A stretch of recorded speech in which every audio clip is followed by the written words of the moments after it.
તો પ્રદ્યુમ્ન મહારાજ એ કામદેવનો અવતાર. પછી ભગવાનના બીજા લગ્નની કથા છે. રૂક્ષ્મણી એટલે લક્ષ્મીજી, એના માલિક શિશુપાલ જેવા ક્યારે ન થઈ શકે, કારણ કે લક્ષ્મી આપણી મા છે, જગદંબા છે, એને આપણે વાપરીએ ભલે, પણ માલિક ભગવાન છે એ ભૂલવાનું નહીં. આપણે એને વાપરીએ, માલિક તો આપણે થઈ જ ન શકીએ. કોઈ થઈ શક્યું છે સહજ રીતે. અને ભગવાન કૃષ્ણના બીજા લગ્ન થયા. રૂક્ષ્મણી 8 પટરાની મુખ્ય છે ભગવાન, અષ્ટદા પ્રકૃતિ ગીતા એમ કહે છે. એના સ્વામી ભગવાન છે. ભૂમિ, જળ, અગ્નિ, વાયુ અષ્ટદા પ્રકૃતિ છે.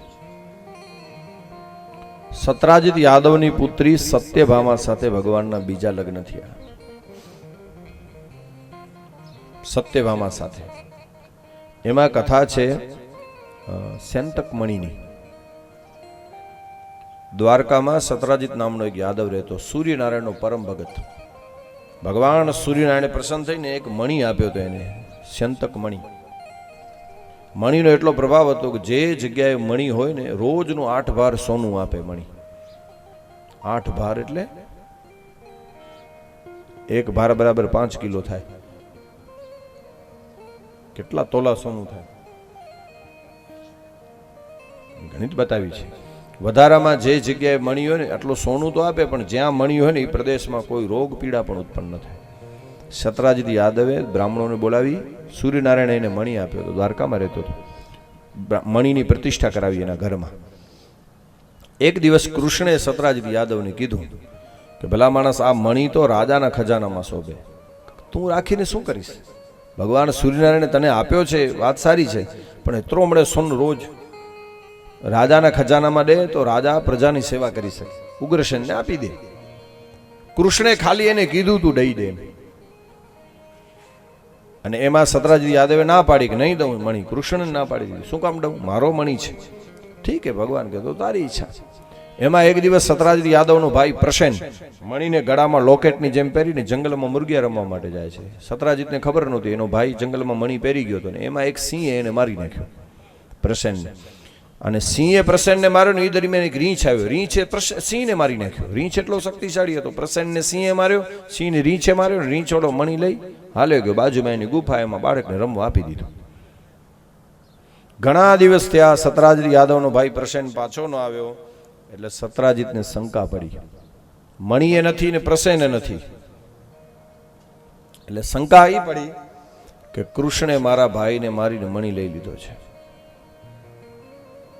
કથા એ બતાવે છે કે આ દુનિયાએ રામકૃષ્ણને નથી છોડ્યા, તો પાણ કઈ વાળી જા મૂળા. નિંદા કરવા વાળા તો ભગવાનના નીકળ્યા છે. ખાલી સત્રાજીત યાદવ નહીં સાહેબ, આખી દ્વારકામાં વાતું થવા લાગી કે કૃષ્ણે મણી લઈ લીધો છે લાલચમાં, અને પ્રસેનને કૃષ્ણે મારી નાખ્યો છે. નહીતર એ વખતે બાપા કૃષ્ણ સર્વસત્તાધીશ હતો. જ્યારે ખબર પડી કૃષ્ણને કે આવી વાતું થાય છે, કારણ કે નજીકના માણસો કહે તો ખરા ને ભાઈ કે દુનિયામાં એડી ગાલ્યું થઈ હતી ગામમાં. અને એ વખતે કૃષ્ણ નહીતર સત્રાજીતને બોલાવીને લેફ્ટ રાઈટ લઈ લે એમ હતા, કારણ કે કૃષ્ણનો તો ગુનો નહોતો. સત્રાજીતને બોલાવીને કૃષ્ણ કહી શકે એમ હતા, એ ભાઈ એ આમ નહીં હાલે. અને બીજા વાતું કરતા હતા એના ઉપર પણ, કારણ કે કૃષ્ણ સરકાર હતી એ વખતની. એ વખતે ધારો તો 2 માળું કે પણ ભગવાન કહી શકે ભાઈ આ કેમ વાતું કરો છો. આજે પણ સાહેબ કોઈ સોશિયલ મીડિયામાં કોઈ ખોટા મેસેજ મૂકે તો આજની સરકારે પકડી લી કે ભાઈ આ પ્રચાર ખોટો છે તમારો, કહે કે નક્કી. તો એ વખતે તો કૃષ્ણ સર્વસત્તાધીશ હતો, બધાને પકડીને મારી જેલમાં ન પૂરી શકે કૃષ્ણ. પણ નહીં, કૃષ્ણ છે, એણે આવું ન કર્યું કે સમાજ તો કહેવાનો જ છે, આપણે મારી સત્યતા સાબિતી કરવી પડશે. એણે આવું ન કર્યું. કૃષ્ણ એ વખતે બધાને બોલાવીને કહી શકે કે ભાઈ હું સરકાર છું, ભાઈ તમે ખોટું કરો છો. પ્રચાર કરવા વાળાને પકડી લઈએ એમ હતા, પણ ભગવાને એમ ન કર્યું. આજે પણ તમે જો ખોટા મેસેજ કોઈ નાખે તો સરકાર કાર્યવાહી કરી શકે ને ભાઈ. તો એ વખતે કૃષ્ણ જે ફેલાવતા હતા વાતો એના ઉપર કાર્યવાહી ન કરી શકે. સત્રાજીતને બોલાવીને ગમે તેમ એને કહી શકે ભગવાન, પણ કૃષ્ણ છે, એણે આવું ન કર્યું. એણે વિચાર્યું કે માણસો તો બોલવાના જ છે, આપણો ગુનો નથી, તમે સત્ય છો તો એ સત્યતા સાબિત કરો. અને ભગવાને એ સાબિત કરવા માટે 5-6 મોટા માણસોને ભેગા લીધા ને ગયા જંગલમાં. જંગલમાં ગયા ને તો પ્રસન્ન મરેલો પડ્યો હતો. પ્રસેનની બાજુમાં સિંહ મરેલો પડ્યો હતો અને સિંહને ઓલા રીંછે મારી નાખ્યો હતો. ભગવાન ગયા ગુફામાં. ઓલા યદુવંશી જે મોટા માણસો હતા ને તેમ કીધું તમે અહીંયા વાટ જોજો મારી થોડાક દિવસ, હું આવું છું. અંદર ગયા. રીંછનું બાળક કૃષ્ણને જોઈને રાડારાડી કરવા લાગ્યો ને આવ્યો રીંછ. શક્તિશાળી રીંછ હતો. કૃષ્ણનું ને રીંછનું યુદ્ધ ચાલુ થયું. 1-2 દિવસ નહીં, 28 દિવસ સુધી ગુફામાં યુદ્ધ ચાલ્યું. 28 દી સુધી, પૂરેપૂરા 28 દિવસ. આમ કહીને ગયા હતા કૃષ્ણ એટલે અંદર તો જવાય નહીં. આડેધડ કોઈ ના પડી જાય એવા તો એ નહોતા કે ભાઈ. અને કદાચ જવું હોય તો પ્લાન મુજબ જવું પડે ને. અંદર શત્રુ કેટલા હોય, શું હોય. દ્વારકાવાસીઓને આ વાતની ખબર હતી. 12 દિવસ સુધી દ્વારકાવાસીઓ ગુફાની બહાર ઉભા રહ્યા, મોટા મોટા માણસો. 12મા દિવસે એ પાછા આવ્યા. વસુદેવને વાત કરી કે હવે આનું શું કરશું. સીધો કૃષ્ણ ના ચાલ્યો એટલે અંદર વેંજા જાય. અને વેંજણો તેની આયોજન બધું વેંજણો ખપે અંદર. અને આ એક કૃષ્ણ છે ભાઈ, પ્રિન્સ હતો ગમે તેમ તો, રાજકુમાર છે, ચિંતા તો થાય ને. અને વસુદેવજી નારદજીને બોલાવે છે. આ કથા ભાગવતમાં નથી, પણ નારદજી એ વખતે દેવી ભાગવતનું આયોજન કરેલું. ભગવતીની કૃપા કેટલી, અને એના પુણ્ય પ્રતાપથી નિદાનભાઈ એ વખતે ત્યાંથી ભગવાન પાછા આવેલા. 28મા દિવસે એણે રીંછને હરાવી દીધો. હવે આ રીંછ ગયા જન્મનો જાંબુવાન હતો. એને ખબર પડી ગઈ કે આ તો રામનો અવતાર થઈ ગયો છે, કૃષ્ણ છે, એ જ રામનો અવતાર. 29મા દિવસે જાંબુવાન પગમાં પડી ગયો. કીધું મહારાજ મારી ભૂલ થઈ ગઈ. આલ્યો આ મણી આપી દીધો. વધારામાં જાંબુવતી નામની દીકરીએ પરણાવી કે આને લેતા જાઓ ભેગી. ભગવાન આવ્યા, મણીએ લઈ આવ્યા ને કન્યાએ લઈ આવ્યા. પ્રસન્નને આવીને કીધું કે ને એ મણી. પછી બધી વાત કરી. પછી સત્રાજીત યાદવ ને એમ થયું ઓહો ભૂલ તો કરી નાખી, સંબંધો સુધારવા ખપે. એટલે સત્રાજીત યાદવને પસ્તાવો થયો. એની એક દીકરી હતી સત્યભામા, કૃષ્ણ સાથે પરણાવી. ભગવાનના લગ્ન થયા 3, રૂક્ષમણી, સત્યભામા અને જાંબુવતી. 8 પટરાણી મુખ્ય, એના 5 બાકી 16,108 એ અલગ. જાંબુવતી સાથે ભગવાનના લગ્ન થયા. પછી નગ્નજીતી, કાલિંદી, મિત્રવિંદા, લક્ષ્મણા, ચારુઆસીની 8 પટરાણીઓ સત્યેશની મુખ્ય છે. સત્યેશાય અષ્ટો શક્તિ સહિતાય નમઃ. 8 પટરાણીઓ ભગવાનની મુખ્ય છે. પ્રાગ જ્યોતિષપુરમાં ભગવાનના 8 લગ્ન તો થઈ ગયા. એમાં ભૌમાસુર નામનો રાક્ષસ, જેનું એક નામ છે નરકાસુર. નર કા અસુર, કોનો દીકરો છે ખબર? એણે 16,100 કન્યાઓને કેદમાં પૂરી હતી. એમાં બ્રાહ્મણ કન્યાઓ, દેવ કન્યાઓ, ગાંધર્વ કન્યાઓ, નાગ કન્યાઓ, બધી કન્યાઓને હરણ કરી આવતો. હરીનું કરી કેદમાં પૂરી દેતો. આવી સ્વરૂપવાન, સૌંદર્યવાન, જ્યાં જુએ ત્યાં કન્યાઓનું હરણ કરી આવે ભૌમાસુર. અને એટલો શક્તિશાળી રાજા છે, 16,100 કન્યાઓને એને કેદમાં પૂરેલી. એમાં દેવ કન્યાઓ હતી, ગાંધર્વ કન્યાઓ હતી, ખાલી એક કન્યાઓ નથી, સિદ્ધ કન્યાઓ, બ્રાહ્મણ કન્યાઓ, દેવ કન્યાઓ, નાગ કન્યાઓ. અને ભગવાન કૃષ્ણ આવે છે જ્યારે ભૌમાસુર પાસે. ભયંકર યુદ્ધ થયું છે. ભૌમાસુરના બધા કિલ્લાઓ તોડ્યા. અને આ નરકાસુર, એનું નામ જ હતું નરકાસુર. અને એટલો શક્તિશાળી હતો કે એણે સર્જરી કરી અને નરનું માથું લગાડેલું. હકીકતમાં દીકરો કોનો છે ખબર બાપા? પુરાણોમાં ઉલ્લેખ છે. આપણે કથા સાંભળી કે નરકાસુર આવે, પણ નરકાસુર બહુ શક્તિશાળી છે. ભગવાનનો જ દીકરો હતો, પુત્ર જ ભગવાન જેવો. કેવી રીતે? નરકાસુર 16,100 કન્યાઓને પૂરી હતી ને કેદમાં, એ ભગવાનનો જ દીકરો હતો. વરાહ નારાયણે જ્યારે ધરતીને ધારણ કરી, સમુદ્ર વસને દેવી પર્વતસ્તન મંડલે ઓમ વિષ્ણુ પત્ની નમસ્તુભ્યમ પાદ સ્પર્શ ક્ષમસ્વ મે. સમુદ્ર વસને દેવી ઓમ પર્વતસ્તન મંડલે. વરાહ નારાયણ, વરાહ એટલે સુવર, ભૂંડ, ધરતીની હિરણ્યાક્ષ રસાતલમાં લઈ ગયો ને ત્યારે ભગવાનનો પહેલો અવતાર વરાહ થયો હતો. એ વખતે ધરતી દેવીના માધ્યમથી ધરતીને ધારણ કરી ભગવાન, અને જે દીકરો થયો ને એ નરકાસુર. વરાહ સુવર જેવું નર અસુર હતો, પછી એને નરકા અસુર.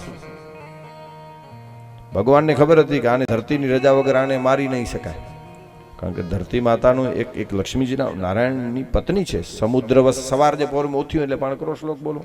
સમુદ્રવસને દેવી પર્વતસ્તન મંડલે વિષ્ણુ પત્ની નમસ્તુભ્યમ પાદ સ્પર્શ ક્ષમસ્વ મે. હે માં, હું તને પહેલો પગ આજ ઘર પલંગમાંથી ધરતી ઉપર ઉઠીને પહેલો પગ મૂકવાનો આ શ્લોક છે.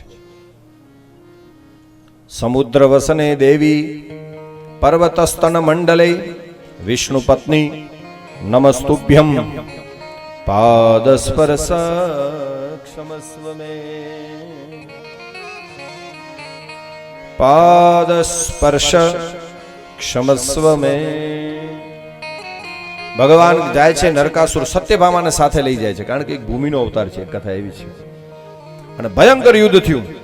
નરકાસુરના બધા કિલ્લાઓ તોડીને ભગવાને સુદર્શન ચક્ર છોડ્યું, નરકાસુરનું માથું કપાણું અને દેવતાએ જય જયકાર બોલાવ્યો.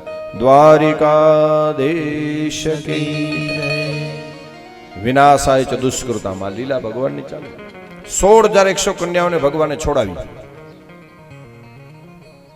ઘણા માણસો આ ચરિત્રની નિંદા પણ કરતા હોય છે. કે કૃષ્ણને 16,108 રાણી, એકનું માંડ પૂરું થતું હોય, ખાવા પીવાનું રહેવાનું, અને 16,108 રાણીઓ. આને ભગવાન કેમ કહેવાય? પણ સાહેબ, 16,100 કન્યાઓને ભગવાને એમ નહોતું કીધું કે તમે મારી પત્ની થાઓ. ભગવાને એને છોડાવીને એમ કીધું કે મેં તમને અસુરની કેદમાંથી છોડાવી, જાઓ, હવે તમે મુક્ત છો, તમારા બાપના ઘરે જાઓ, જ્યાં તમારો બાપ હાથ પીડા કરે ત્યાં તમે સાસરે જાજો. પણ બાપા એ વખતે 16,100 કન્યાએ મુદ્દો ઉઠાવ્યો હતો. કૃષ્ણને એટલું કીધું, પ્રભુ ઓમ ઓમ, કે મહારાજ 16,100 કન્યાએ કૃષ્ણ પાસે જબરદસ્ત મુદ્દો ઉઠાવ્યો અને કીધું તમે અમને આસુરની કેદમાંથી છોડાવી, અને હાણે અહીં ચોથા વિનો અસાય પેજ કર્યા છે બાપાને ઘરે. પણ મહારાજ એક વાતનો જવાબ આપ્યો, કયો પુરુષ અમારી સાથે પરણવા તૈયાર થશે? કારણ કે બધાએ શું કહેશે કે આને એક અસુર અપહરણ કરી ગયો હતો. અને રડતા રડતા એ કન્યાએ એટલું કીધું હતું કનૈયાને કે પ્રભુ, અસુર અપહરણ કરી ગયો, એમાં અમારો શું ગુનો? આજે બાપા પરિસ્થિતિમાં જાજો ફેર નથી હોય, યાદ રાખજો. આજની પરિસ્થિતિમાં પણ હેવરજી સમાજના અત્યાચારનો ભોગ સ્ત્રીને બનવાનો, અને અત્યાચાર કરનારા પુરુષો ઉજળા થઈને ફરતા હોય, અને સમાજ અડધું તો સ્ત્રીને જ કરે. આવું કેમ ચાલે સાહેબ? કૃષ્ણના દેશમાં આપણે જન્મ્યા છે. નારી એ તો વંદનીય છે સાહેબ. કૃષ્ણને આ હિન્દુસ્તાનને આગળ લાવવું હોય તો કૃષ્ણના દેશમાં જન્મ્યા છે ને કૃષ્ણ કે ત્રે વસ્તુ વાલ્યું એને ત્રેજો પણ સન્માન કરી દે શીખ્યું ધન્ય. બસ 3 વસ્તુ કૃષ્ણની પ્રિય હતી, ગોપી, ગીતા અને ગાય. યાદ રાખજો, 3 સૂત્રો ખાલી કૃષ્ણના આપણે ઉતાર. કૃષ્ણ કે 3 વસ્તુ આ પ્રિય હતી. ગોપી, ગોપી એટલે નારી શક્તિનું હું સન્માન કરીશ. દરેક વ્યક્તિ આવો સંકલ્પ કરે, કારણ કે જે ઘરમાં યત્ર નારીસ્તુ પૂજ્યંતે રમંતે તત્ર દેવતા. જે ઘરમાં નારી શક્તિનું સન્માન હોય ને ત્યાં જ દેવતાઓનો વાસ હોય. અને હું ને તમે સાહેબ સુખી હોઈએ, સમજી લેવાનું. આપણે આનંદમાં હોઈએ, પ્રસન્ન હોઈએ તો એક વાત લખી લેજો, 15 માણાનું કે 25 માણાનું કુટુંબ હોય ને આપણે જો લહેરથી જીવી શકતા હોઈએ તો એક વાત લખી લેજો, તમારા ઘરમાં કોઈક સ્ત્રી પાત્ર સહન કરી રહ્યું છે ને એના પુણ્યનું આપણે ફળ ભોગવતા હોઈએ સાહેબ. પછી મા હોય કે પછી સ્ત્રી બેન હોય કે ચાહે પત્ની હોય, કોઈ પણ હોય, કોઈ પણ સ્વરૂપે હોય, કોઈ સ્ત્રી પાત્ર સહન કરી રહ્યું છે. યાદ રાખજો, યત્ર નારીસ્તુ પૂજ્યંતે. આરતી ઉતારવાની જરૂર નથી પૂજાની, પણ એનું સન્માન જાળવવું જોઈએ સાહેબ. અને ખરેખર બાપા એટલી જ ગાલે, પાણી મોછે તે વટ દઈને બેઠાવીને મળે, જરાક બેનો માર્ગ મૂકી દે ને મળે વટ હેઠે ઉતરી નહીં સાહેબ. એટલી જ વાર છે. કૃષ્ણએ એ વખતે મુદ્દો જોરદાર ઉપાડ્યો હતો. એમ 16,100 કન્યાએ કીધું, મહારાજ અમારી પાસે બે જ રસ્તા છે, નારીની નિંદો નહીં, નારી નરની ખાણ, નારીથી નર ઉપજે ધ્રુવ પ્રહલાદ ને રામ. સાહેબ અમે તો એમ કહીએ માતાઓ બહેનોની વિશેષ જવાબદારી છે સાહેબ.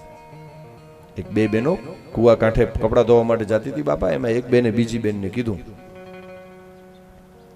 કે બેન આપણા ઉપર આટલી જવાબદારી કેમ, આપણે ક્યાંય ઘરની બહાર નીકળીએ નહીં, આપણે ક્યાંય આવી ન શકીએ, જઈ ન શકીએ. પણ નારી શક્તિનું એટલું બંધન નથી એને ઘરમાં રાખવી કે એને બાંધી રાખવી, એવી વાત નથી. પણ લોખંડની દુકાન તમે જોજો, એક જગ્યાએ અમે નીકળ્યા તો લોખંડની દુકાન, એમાં ઓલો શટર મારતો હતો ને સાંજના, એક રાડ આખો બહાર પડ્યો હતો, મોટો 25-30 કિલોનો રાડ આવે ને.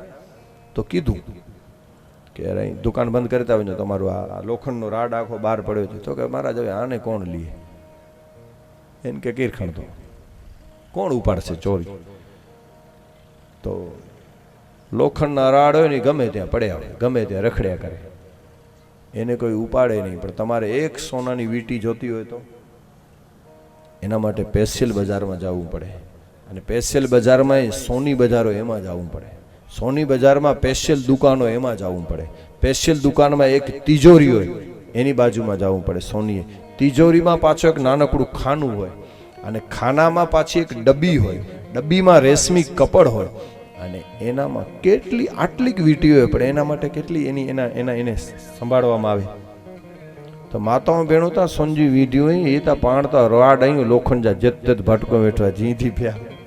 સુરક્ષા તો એની હોય, એની કિંમત છે. એમ સહજ રીતે કહીએ તો બંધનની વાત નથી આ સાહેબ, બંધન નથી બહેનો ઉપર આટલી રીતે આમ રાખવામાં આવે, એ કિંમત છે એની સાહેબ.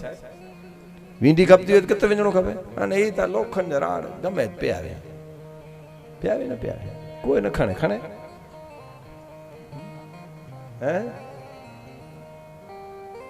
50 કિલો આને કોણ ચોરે.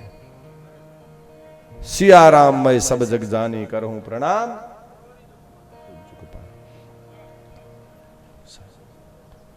સહજ રીતે જો આપણે કહીએ તો, અને ભારતની આર્ય નારીનું એનું ગૌરવ હતું સાહેબ. કવિ કાને જે 10 દુઆ લખ્યા એમાંનો 1-2 કડી, અને ગૌરવ કેવું હશે સાહેબ.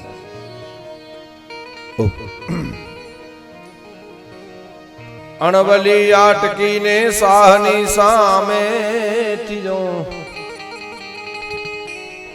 એ ચિતોડ ગઢતી છૂટતો, રાણો રજડતો થઈ ગયો. રાણી અને એ પુત્રો વસ્યા જઈ વનવાસમાં,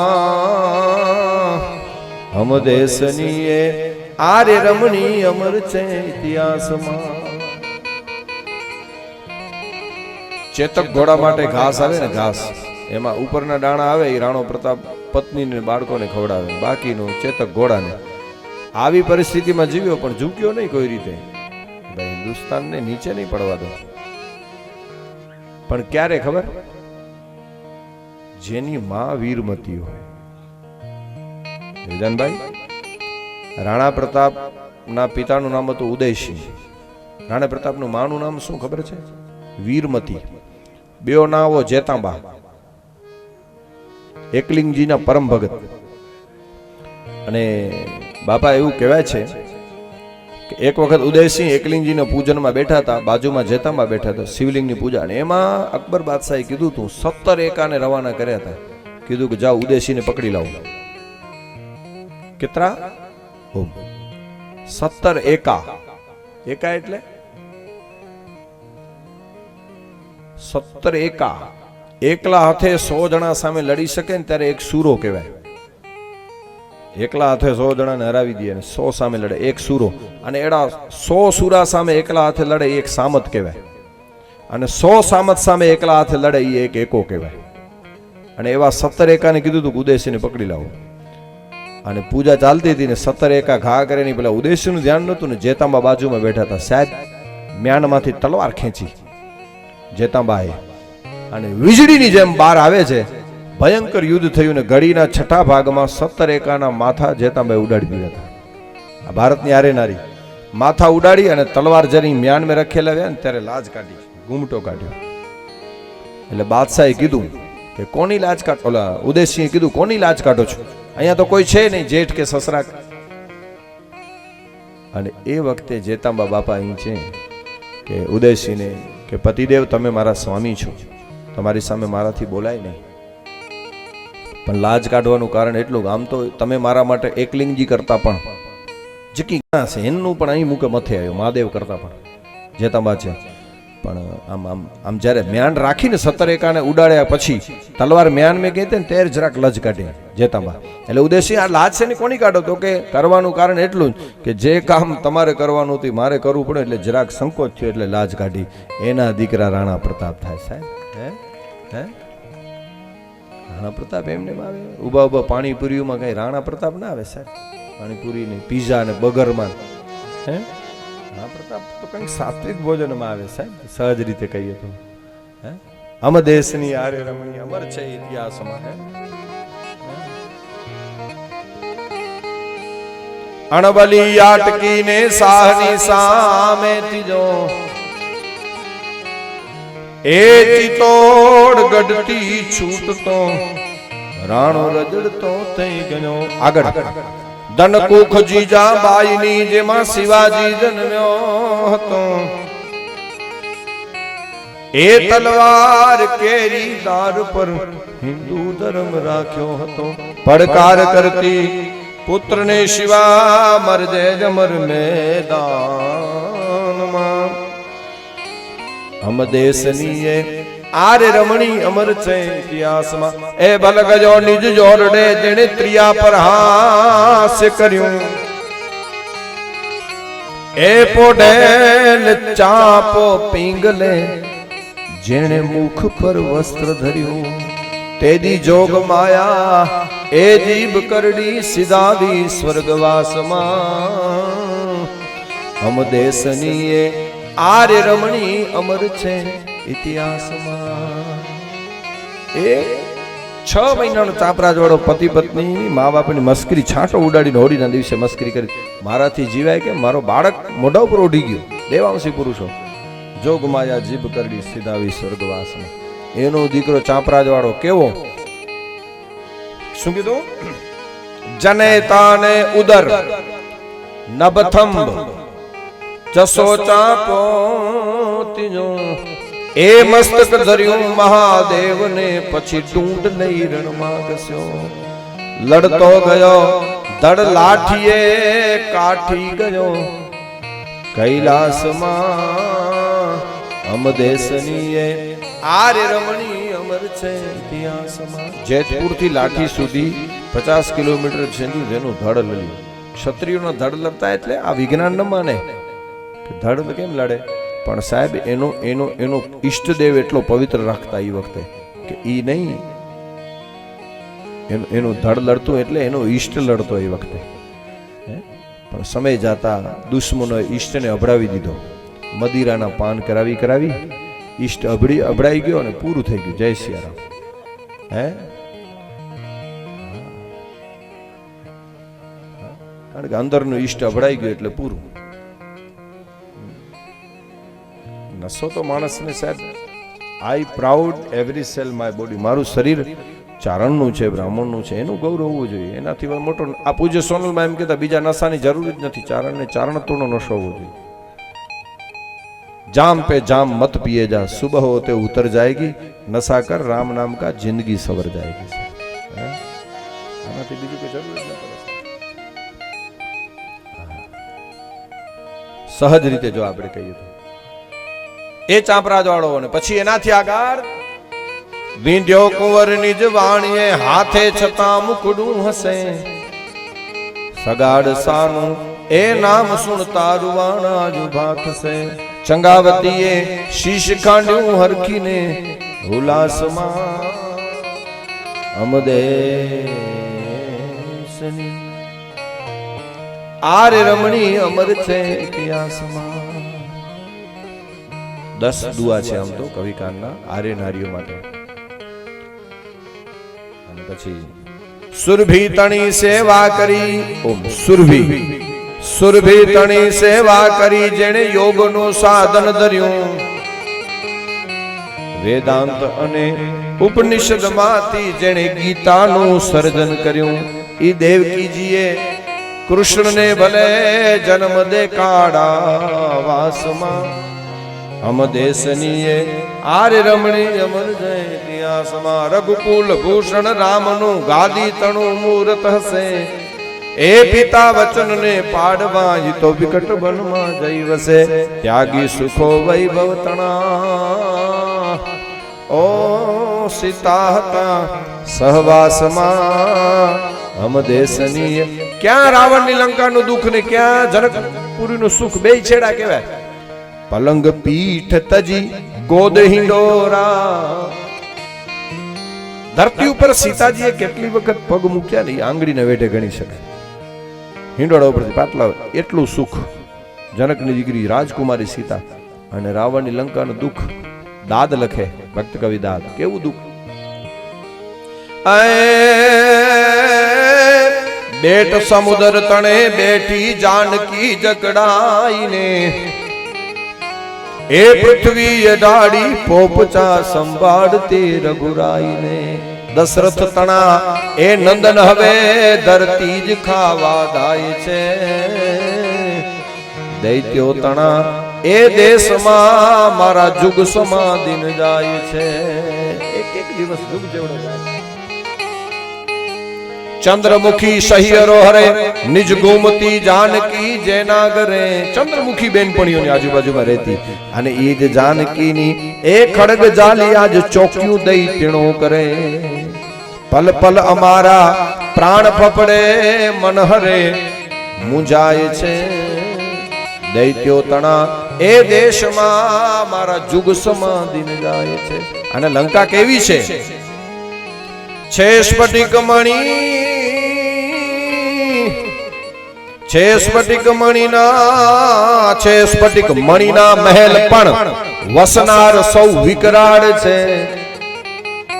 છે ફૂલ ફૂલની એ વાસ પણ સાપો તણા રખવાડ છે. કહે દાદ કંચન થાળમાં અહીંયા પશુ રુધિર પીરસાય છે. દૈત્યો તણા એ દેશમાં મારા જુગ સમાધિન જાય છે.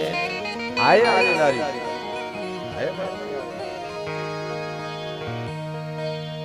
16,100 કન્યાએ કૃષ્ણ પાસે કીધું, મહારાજ હવે અમે ઘરે નહીં જઈએ. સમાજ અમને અડધૂત કરતો રહેશે તો અમારી પાસે બે જ રસ્તા રહેશે, ત્રીજો કોઈ રસ્તો નથી, વિકલ્પ જ નથી. અત્યાચારનો ભોગ બનતા બનતા સ્ત્રીઓ 16,100 કન્યાઓ કૃષ્ણને કહે છે કે દ્વારકાધીશ, અમારી પાસે તમે છોડી દેશો ને તો બે જ રસ્તા. બે રસ્તા ક્યાં? કાં તો કૂવામાં પડીને આત્મહત્યા કરી લેવી, મરવા સિવાય કોઈ આરો નહીં હોય, અને કાં તો પાપના માર્ગે પગલા ભરવા. કૃષ્ણે વિચાર્યું વાત સાચી છે. ભારતની આર્ય નારી જ્યારે પદભ્રષ્ટ થશે ને, ગીતાકાર પણ નિરાશાનો સૂર કાઢશે. સ્ત્રીશુ દર્શાસુ જાય તે વર્ણ શંકર શંકરો નરકાય કુલજ્ઞાનમ કુલસ્ય ચ પતંતિ પિતરો યશામ લુપ્ત પિંડો દક્રિય. પહેલા અધ્યાયમાં છે લુપ્ત પિંડો દક્રિય જાય તે વર્ણશંકર. વર્ણશંકર પ્રજાના પિતૃઓ પણ નરકમાં અને પોતે નરકમાં. આમાં તો કઈ પછી શું સ્થાન હોય? સમાજને બચાવવો હોય તો ભારતની આર્ય નારીનું રક્ષણ કરવું જરૂરી છે. આટલી વાત કૃષ્ણને ખબર હતી. અને અખિલ બ્રહ્માંડનો ધણી કન્યાઓના આંસુડા લૂછીને એટલું કીધું, એક કામ કરો, તમને હું અત્યાચારનો ભોગ નહીં બનવા દઉં. સમાજ ભલે તમારો સ્વીકાર કરે કે ન કરે, મારે. અને ઓલી સ્ત્રીઓએ કીધું, મહારાજ હવે તમે જ અમને અપનાવો, નહીંતર બીજો કોઈ રસ્તો નથી. ભગવાને વિચાર્યું સમાજને સુરક્ષિત રાખવું હોય ને તો કૃષ્ણની સાહેબ આ કરુણા હતી. કૃષ્ણ તો કૃષ્ણ છે, કામ નથી, કરુણા છે. ભગવાને વિચાર્યું મારે ત્યાં ક્યાં ખાવાની ખોટ છે, હું તો દ્વારકાનો રાજા છું. 16,108 માંડવા નાખ્યા ભેગા. અને 16,100 કન્યાઓ સાથે લગ્ન કર્યા અને જય જયકાર થયો. બોલીએ દ્વારિકાધીશ કી જય. કૃષ્ણને રાણી 16,100 અને 8 પહેલાથી હતી. કુલ રાણીઓ થઈ 16,108. એક એક રાણીને ત્યાં 11 સંતાન, 2 પોતર નીકળી હતી. હિસાબ કર્યો કેટલા છોકરાથી?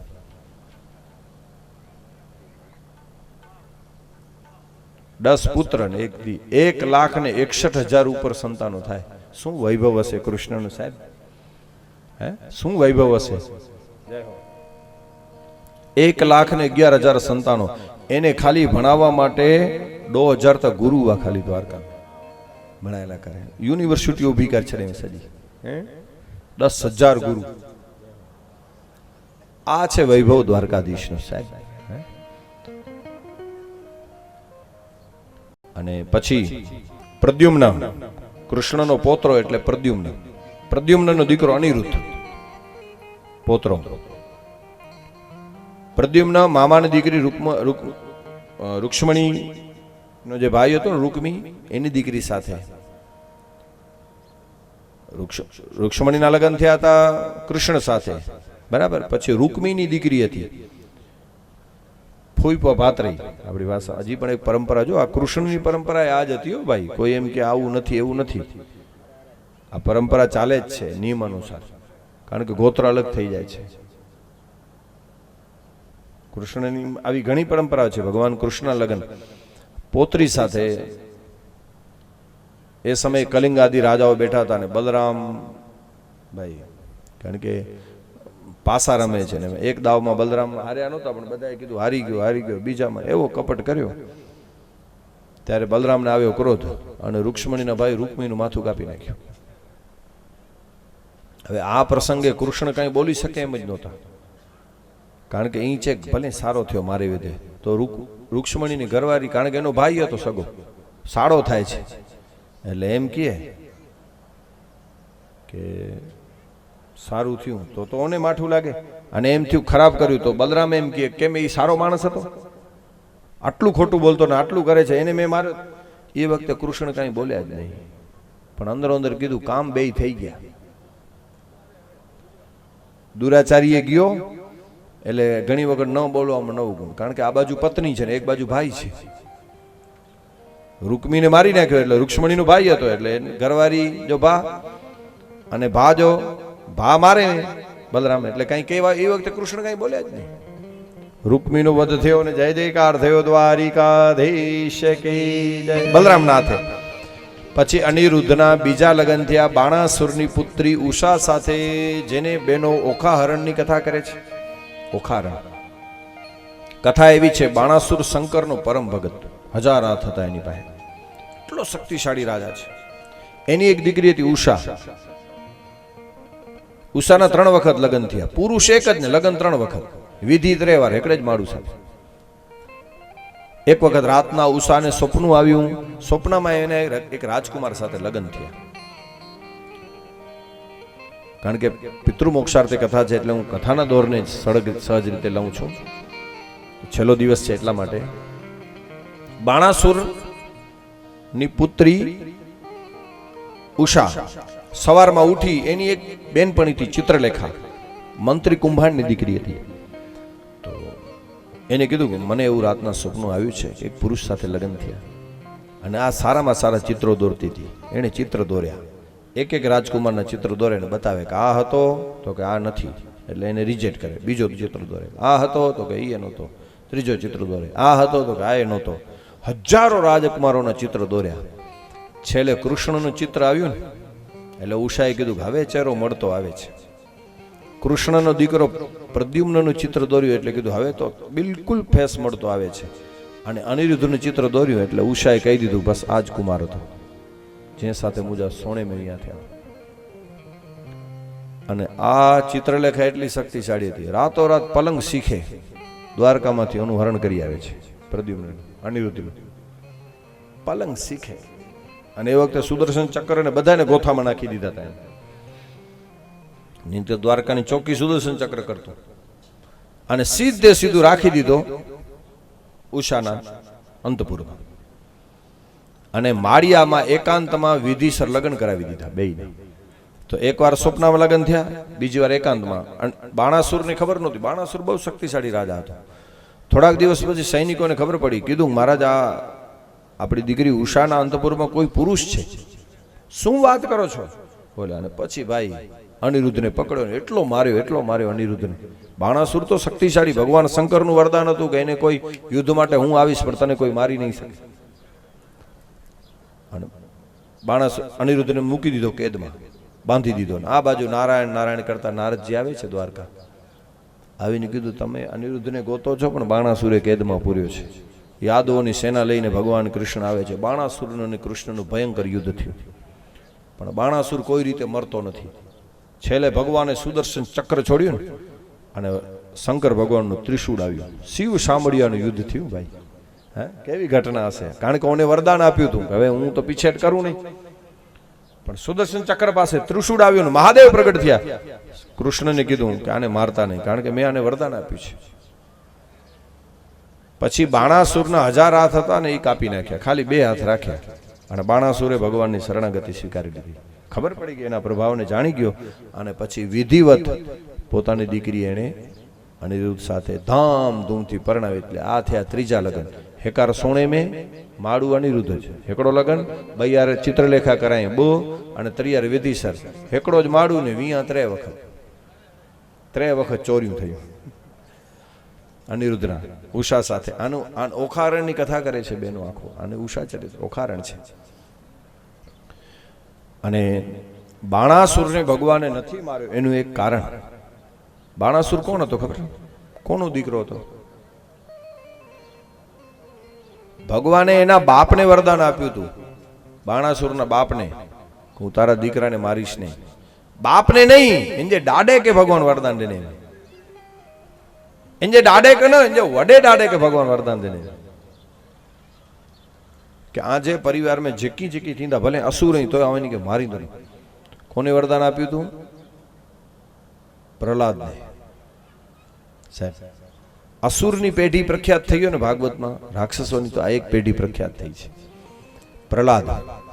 પ્રહલાદ માટે ભગવાન નૃસિંહ વૈશાખ શુક્લ 14 વિશાલ રવિ યોત યસ્ત ગત સંધિકાલ પ્રહલાદ કીન કરુણ. થાંભળામાંથી ભગવાન પ્રગટ્યા અને હિરણ્યકશ્યપુને માર્યો. અને પ્રહલાદને કીધું હતું કે હે ભગત, હવે હું તારા પરિવારમાં જે તારી પેઢીમાં હું કોઈ દી એને મારીશ નહીં, ભલે અસુર હશે તોય નહીં. પ્રહલાદનો દીકરો વિરોચન, ઇન્દ્ર બ્રાહ્મણ બનીને આવ્યો તો એને આયુષ્યનું દાન આપી દીધું હતું. વિરોચન જો પુત્ર બલિ રાજા, ભગવાન 3 ડગલા ધરતી મગે લાયા ને બલિ મળે દઈ દેને. इनके पण भगवान मारे नहीं, सूतड़ पाताड़ में रखे. प्रहलाद जो पुत्र विरोचन, विरोचन जो बलि, अने बलि जो ही बाणासुर. असुरोनी आ पेढ़ी आखी प्रख्यात. बाणासुर पछी कथा आवी बलराम वज्रजाता जात्रे छे त्यां पौंड्रक अने काशी राजाने पण भगवान मारे छे. अने जांबूतना दीकरा सांब साथे, जांबूतनो दीकरो सांब एना लग्न दुर्योधननी दीकरी लक्ष्मणा साथे थवाना हता. त्यां जाय छे एनुं हरण करवा माटे स्वयंवरमांथी. अने कौरव तो भाई ए वखते शक्तिशाળી हता, बधाय पकड़ी लीधो सांबने. बलराम जाय छे समाधान करवा माटे. दुर्योधन मान्यो नहीं, एटलो क्रोध आव्यो, आखी हस्तिनापुरने उखेડીને ગંગામાં નાખવા તૈયાર થયા બલરામ હળથી. ત્યારે કૌરવ આમ આમ સાંભળીને બેયને આગળ કરી આવે છે કે ભાઈ હવે આને લઈ જાઓ, તમે રહેવા દો. આજે પણ હસ્તિનાપુર ઉત્તર તરફથી ઊંચું છે, તમે જોજો, દરિયા બાજુ દક્ષિણ તરફ ઢળેલું. બલરામે આખું ઓલા હળથી અધર કરી લીધું હતું હસ્તિનાપુરને અને સમાધાન કર્યું. પછી આવે છે કૃષ્ણની દિનચર્યા અને 71મા અધ્યાયમાં પાંડવોએ રાજસુ યજ્ઞ કર્યો એવી કથા છે. રાજસુ યજ્ઞમાં 20,000 રાજાઓ જરાસંધે કેદમાં પૂરેલા, એ છૂટા થાય તો યજ્ઞ થાય. અને જરાસંધને કેવી રીતે મારવો, કારણ કે મરા એમ હતો નહીં. એટલે ભીમ, અર્જુન અને કૃષ્ણ બ્રાહ્મણનો વેશ લઈ, સાધુનો વેશ લઈ જરાસંધ પાસે આવે છે. કપટ કરીને કીધું ભિક્ષાન દેહી, ઓલો કે માગી લ્યો, તો કે યુદ્ધ જોઈએ, યુદ્ધ. જરાસંધ કે ઓહો, કૃષ્ણ રણમાંથી ભાગી ગયો તો ઈ તારી સાથે યુદ્ધ ન કરાય, અર્જુનનો કામ નથી. ભીમ જરાક બરાબર છે, મલયુદ્ધ કરવું તો એની સાથે થાય. જરાસંધનું ને ભીમનું મલયુદ્ધ ચાલુ થયું. આખો દિવસ યુદ્ધ ચાલે, સાંજના જરાસંધના મહેમાન બનીને પાછા ઉતારો, દિવસના યુદ્ધ કરે, કેવી નીતિ હશે. પણ પછી જરાસંધ કોઈ રીતે મરાતો નથી. ભીમને એટલો માર્યો છે. ભીમે કીધું કૃષ્ણને, મહારાજ આ તો મારી નાખશે, આખું શરીર વજરાનું છે જરાસંધ. કારણ કે જરાસંધના જન્મની કથા એવી છે કે જરાસંધના પિતા બૃહદ્રથ, એને કોઈ સંતાન નહોતું. એક વખત કૌશિક મુનિ પધાર્યા. રાણી બે હતી ને એને સંતે એક ફળ આપ્યું, કીધું કે આ તારી રાણીને ખવડાવજે. હવે બે રાણી હતી ને ફળ એક હતું દીકરા માટે, એટલે અડધું અડધું ફળ રાણીએ ખાધું, એટલે અડધા અડધા બાળકનો જન્મ થયો. હવે એને તો રાખી આવ્યા શંકર મંદિરે, અને એ અડધા અડધા બાળકને જરા નામની રાક્ષસીએ સાંધ્યા. એથી બાળકનું નામ પડ્યું જરાસંધ. સાંધેલા જોડા નબળા હોય. ભગવાને ભીમને કીધું હતું હવે યુદ્ધ કર ને ત્યારે મારી સામે જોજે, હું કહું એમ કરજે યુદ્ધમાં. અને બીજા દિવસે યુદ્ધ ચાલુ થયું. ભીમનું ને જરાસંધનું યુદ્ધ ચાલતું હતું ને ભગવાને એક ઝાડનું પાન તોડીને વચ્ચેથી ચીર્યો કે આમ કરીશ તો મેળ પડશે, નહીં તો મરાશે નહીં. પગ ઉપરથી પગ દબાવી અને ભીમે જરાસંધને ઊભો ચીરી નાખ્યો. જરાસંધ મરાણો અને દેવતાએ જય જયકાર બોલાવ્યો. દ્વારિકા ધીશ કી જય, વૃંદાવન વિહારી લાલ કી જય. જરાસંધ મરાણો. અને પછી ભગવાન આવે છે રાજસુ યજ્ઞમાં 20,000 રાજાઓને છોડાવી. રાજસુ યજ્ઞ પાંડવો ચાલુ કરે. પાંડવો અને કૃષ્ણ મામા ફઈના. પહેલી પૂજા કોની કરવી? એટલે ધર્મરાજાએ કીધું કૃષ્ણની પહેલી પૂજા કરી યજ્ઞમાં. શિશુપાલ ઉભો થયો. શિશુપાલે કીધું ગોવાળની પૂજા નહીં થાય. રૂક્ષ્મણીનું હરણ કરી ગયો તો નાનપણમાં લૂંટવા સિવાય કઈ ધંધો નહીં. ગાડીઓ આપવાનું ચાલુ કર્યું સાહેબ, જેનાથી નિંદા સહન ન થઈ ને એ સભા છોડીને હાલ્યા ગયા. આપણામાં તેવડ હોય તો સામે જવાબ આપો, નહીતર નિંદા સાંભળવી નહીં. શિશુપાલ ગાડીઓ આપે છે. અને એ વખતે ભગવાન શિશુપાલની ગાડીઓ ગણે છે. 1 2 3 4 5 6 7 8 9 10 100 ગાડ થઈને.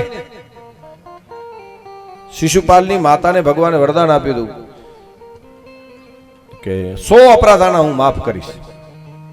કથા એવી છે. અને સુદર્શન ચક્ર છોડ્યું. શિશુપાલ મહારાજનો જય જયકાર થયો. દ્વારિકા ધીશ કી જય. રાજસુ યજ્ઞ પૂરો થયો.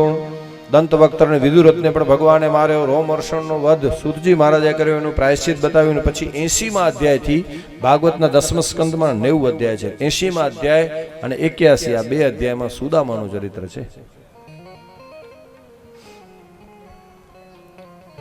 કૃષ્ણસ્યાસિત સખા કશ્ચિત બ્રાહ્મણો બ્રહ્મવિત્તમ વિરક્ત ઇન્દ્રિયાર્થેષુ પ્રસન્નાત્મા જીતેન્દ્રિય. સુદામાનો પરિચય આપ્યો છે ભાગવતમાં. કૃષ્ણસ્યાસિત સખા એ બ્રાહ્મણ કેરવો. કૃષ્ણસ્યાસિત સખા કશ્ચિત બ્રાહ્મણો બ્રહ્મવિત્તમ બ્રહ્મને જાણનાર. વિરક્ત ઇન્દ્રિયાર્થેષુ પ્રસન્ન આત્મા અને જીતેન્દ્રિય. તો સુદામાનો જે ભાગવતમાં જે પરિચય છે એ તો ગરીબ બ્રાહ્મણ તરીકેનો નથી, ભૂખડો બ્રાહ્મણ કે કંગાળ બ્રાહ્મણ હતો. આમાં પરિચય આપ્યો છે વિરક્ત, પ્રસન્ન આત્મા, જીતેન્દ્રિય. અને ભગવાને જેને ભાઈબંધી આપી છે, કારણ કે સખ્ય ભક્તિ તો ભગવાનની મરજી હોય ને તો જ મળે. પોરબંદરનો બ્રાહ્મણ છે. સુદામાના પત્નીનું નામ છે સુશીલા, પણ નામ એવા ગુણો. સુશીલમ ચારિત્રમ યસ્ય સા સુશીલા. નામ એવા ગુણ. સુશીલમ ચારિત્રમ યસ્ય સા સુશીલા. સુદામા ના ઘરમાં એટલી ગરીબી છે. સમય છે ભાઈ. રામાયણના ઉત્તરકાંડમાં લખ્યું છે કે દુનિયામાં મોટામાં મોટું દુઃખ કયું? મોટામાં મોટું દરિદ્રતા જેવું મોટું કોઈ દુઃખ નથી, અને સંતના મિલન જેવું મોટું કોઈ સુખ નથી. નહીં દરિદ્ર સમ દુઃખ જગ માહી, સંત મિલન સમ સુખ જગ નાહી. પણ સુશીલા છેલ્લા વાસણ હતા ને ઘરમાં એ વેચાઈ ગયા. ખાવા માટે અનાજનો દાણો ન રહ્યો, વસ્ત્રો હતા એ વેચી નાખ્યા.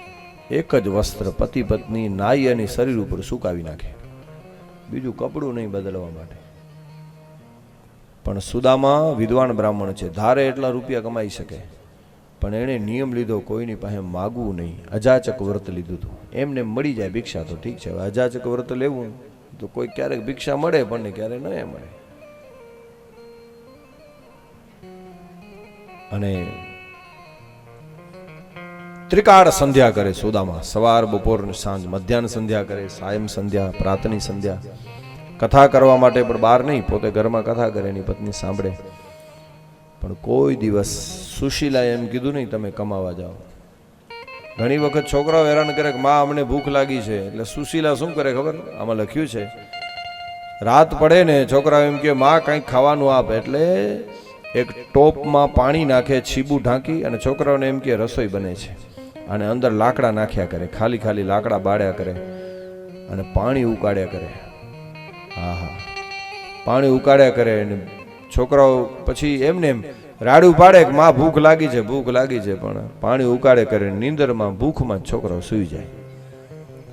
આને કહેવાય દરિદ્રતા સાહેબ. પણ છતાં સુશીલાએ કોઈ દી કીધું નહીં તમે કમાવા જાઓ. સામાન્ય બાઈ હોય તો શું કે કમાવું નહોતું તો પરણ્યા હું કામ? પણ સુશીલાએ કોઈ દી એમને કીધું તમે કમાવા જાઓ. ધીરજ ધીરજ ધર્મ મિત્ર અરુણારી, આપતિ કાલ પરખીએ ચારી. આપતિ કાલ, ચાર જણાની પરીક્ષા દુઃખમાં થાય. ધીરજ ધર્મ મિત્ર અરુ નારી, આપત્તિકાલ. ધીરજ, આપણામાં ધીરજ કેટલી છે ને દુઃખમાં ખબર પડે. ધર્મ આપણે કેટલો નભાવીએ છીએ એ દુઃખમાં ખબર પડે, અને મિત્રની ખબર એ દુઃખમાં પડે. આપણી પાસે ઘણું બધું હોય ને, સંપત્તિ હોય, પૈસો હોય, રૂપિયો હોય, ત્યારે આપણા ભાઈબંધોને ખબર પડે આપણે કોણ છીએ. આપણી પાસે બધું હોય ને ત્યારે મિત્રોને ખબર પડે કે આપણે કોણ છીએ, અને આપણી પાસે કાંઈ ન હોય ત્યારે ખબર પડે કે મિત્રો કોણ છે. માવે વાળા ભાઈબંધો ભજવી નહીં ત્યારે સંપત્તિ વેચ રોગે માવે વાળા જ. પણ સાચો મિત્ર તો કોને કહેવાય સાહેબ? સુદામા જેવો, કૃષ્ણ સાથે. આટલી દ્વારિકાનો રાજા. મિત્રતા છે ને સાહેબ, એને ગરીબ શ્રીમંત સાથે લેવા દેવા નથી હો. એની એક સત્ય ઘટના હું તમને કહી દઉં ભાઈ. મિત્રતા કોને કહેવાય? રેમન પટિયાર, પછી કૃષ્ણ સુદામા, દુનિયાના ઉત્તમ મિત્રોમાં નામ આવે. મિત્રતા સંબંધ. એક નાનકડી ઘટના, સત્ય ઘટના હું તમને કહું કે મિત્રતા કોને કહેવાય. સમય વિદેશની ઘટના છે. પછી મિત્રનું હું તમને નામ આપીશ, તમારે ગૂગલમાં સર્ચ કરી લેવાની છૂટ. ખાલી નામ લખશો એટલે તમને એ નામ આવી જશે. ગામડાના બે ભાઈબંધ, એવું કહેવાય છે કે શહેરમાં ભણવા માટે જાય છે. હરિભાઈ, આ સત્ય ઘટના છે. ગામડાના બે ભાઈબંધ હતા, ગરીબ ઘરના છોકરાઓ. શહેરમાં ગયા, એને પેઇન્ટિંગ શીખવી હતી, ચિત્રકળા. એટલે શહેરનો એકડો વડેમ વડો ચિત્રકારો એને કે મેલ્યા બોય ભાઈબંધ છે. ક્યાંનું અચોતા સિંહ ગામડે में जाचो था पेजो परिचय लेना बोय जिगर जान भाईबंध कोरो कमाए तो का संग पेंटिंग सीखनी कलर कम वाला पण गचाई मळे ते भाई भाई तो संग पेंटिंग तो गुरुजीए बेयना हाथ जोया. मित्रता कोने कहेवाय? 2 मिनिट माटे सांभळજો खाली. बेयना हाथ જોઈને કીધું વાહ સરસ નાઈસ. કીધું સરસ, તમે તમારા હાથ જોરદાર છે, તમે પેઇન્ટિંગ બની પેન્ટર થઈ શકશો, રોકાઈ જાઓ, અહીંયા રહી જાઓ હોસ્ટેલમાં. છોકરાઓ રહી ગયા. શીખવાનું, પેઇન્ટિંગ શીખવાનું ગુરુજીએ ચાલુ કરાવ્યું. પણ હવે બને એવું કે શહેરનો રહેવાનો ખર્ચો, જમવું, હોટલનું ભાડું, લોજનું ભાડું બેયનું પૂરું થાય એમ નહોતું. અને એ વખતે વિચાર કરો કે હવે કરવું શું? તો બે ભાઈબંધમાંથી એક ભાઈબંધે બીજા ભાઈબંધને કીધું કે એક કામ કર, તું ભણવાનું ચાલુ રાખ ને હું થોડું ઘણું સાઈડમાં કમાવાનું કરું. મારે હમણાં નથી ભણવું, તું ભણી લે ચિત્રકામ, અને તું ભણી ગઈ ને એટલે તોજા ચિત્ર વેચાઈ જાવ, બજારમાં ચાલુ થઈ વેના, એટલે કમાણી આપણી ચાલુ થઈ જશે. પછી હું ભણી લઈશ. 2-4 મહિનાનો પ્રશ્ન છે, 6 મહિના હું કમાવું ને તું ભણ. પણ વાત હવે આવે છે સાહેબ, આહા, એક મિત્ર ભણવા માટે રહ્યો. ઈશ્વરભાઈ, આ સત્ય ઘટના છે. તમે તો ઈશ્વરભાઈ તો આફ્રિકા ને ત્યાં બધી જગ્યાએ જતા હોય. એટલે સહજ રીતે કહું, એક મિત્ર ભણવા માટે રહ્યો ને એક ગુરુજી પાસે, અને એક થોડું ઘણું મજૂરી કામકાજ કરે. 1 મહિનો 2 મહિના 3 મહિના જે ભાઈબંધ ભણતો હતો ને એ સારામાં સારો ચિત્રકાર થઈ ગયો, જોરદાર ચિત્રકાર થયો. અને એના એ જે ભાઈબંધ ભણતો હતો એના ચિત્રો વેચાવાના ચાલુ થઈ ગયા બજારમાં.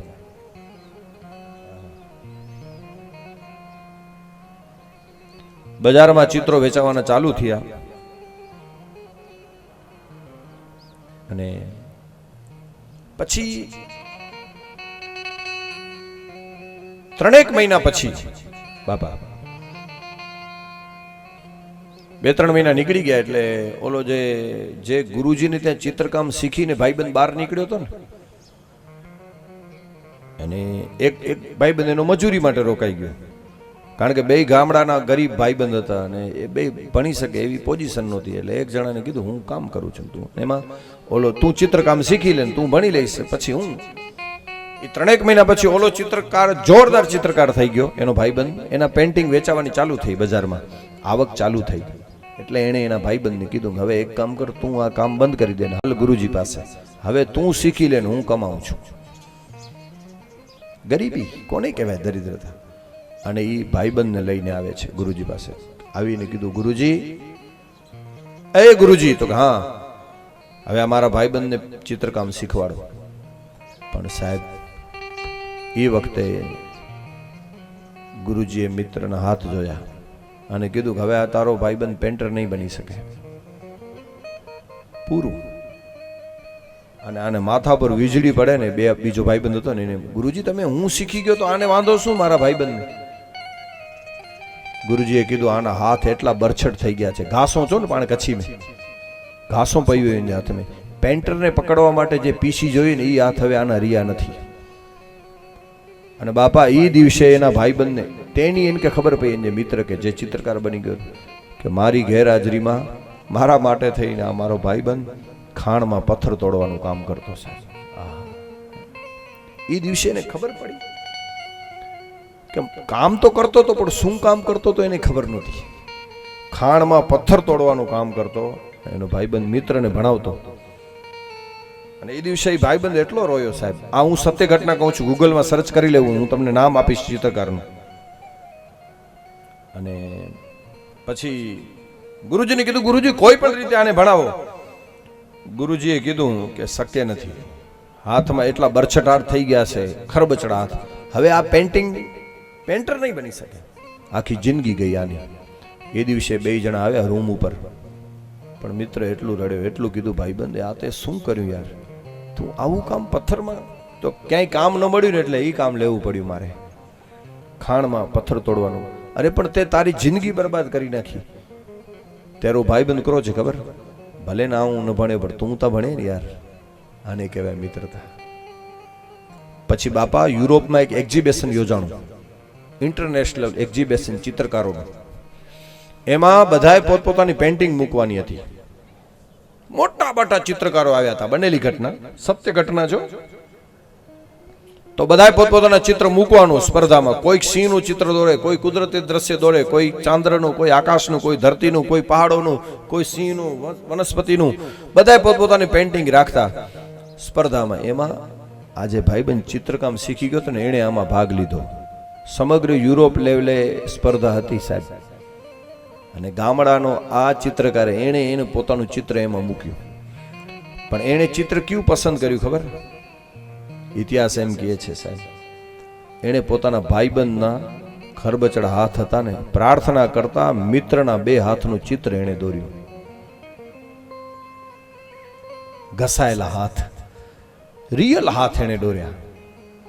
તો બીજા ચિત્રકારોએ કીધું એને કે ભલા માણસ તું આવું ચિત્ર રાખે છે, એ તો વડી લેવલની સ્પર્ધા, તું બીજું કોઈક ચિત્ર પસંદ કરી લે, કોઈ કુદરતી દ્રશ્ય રાખ, તું આવો ચિત્રકાર છો અને તું આ તારા ભાઈબંધના મિત્રના હાથનું ચિત્ર દોરે છે. પ્રાર્થના કરતા મિત્રના હાથનું ચિત્ર. અને એ વખતે ચિત્રકારે એટલું કીધું કે કદાચ હું હારી જાઉં તો મને મંજૂર છે આ સ્પર્ધામાં, પણ ચિત્ર હું મારા મિત્રના હાથ જ દોરીશ. પ્રાર્થના કરતા ભાઈબંધના બે હાથનું ચિત્ર તમારે ગૂગલમાં સર્ચ કરી લેવું. એ ચિત્રકારનું નામ હતું અલ્બ્રેક્ટ ડુરેર. અલ્બ્રેક્ટ ડુરેર લખો એટલે એ ચિત્ર પણ આવી જશે. પ્રાર્થના કરતા બે હાથનું મિત્રનું ચિત્ર. હું કહું ને તમે માની લો એવી વાત નથી, તમારે સર્ચ કરી લેવું ગૂગલમાં. પ્રાર્થના કરતા બે હાથના મિત્રનું ચિત્ર. બધાએ કીધું આવું ચિત્ર. અલ્બ્રેક્ટ ડુરેર દુનિયાનો ખ્યાતનામ ચિત્રકાર થયો સાહેબ. પૂરું નામ હતું અલ્બ્રેક્ટ ડુરેર. અને એને ચિત્ર મૂક્યું, પ્રાર્થના કરતા મિત્રના હાથનું ચિત્ર. સાહેબ ઇતિહાસ એમ કહે છે આખા યુરોપમાં બાપા એ ચિત્રનો પહેલો નંબર આવે. પહેલો નંબર. મિત્રતા આને કહેવાય સાહેબ. માવાવાળા ભાઈબંધની વાત નથી. હે જરાક વિપત્તિ આવે એટલે ભાગી જાય. સહજ રીતે આપણે કહીએ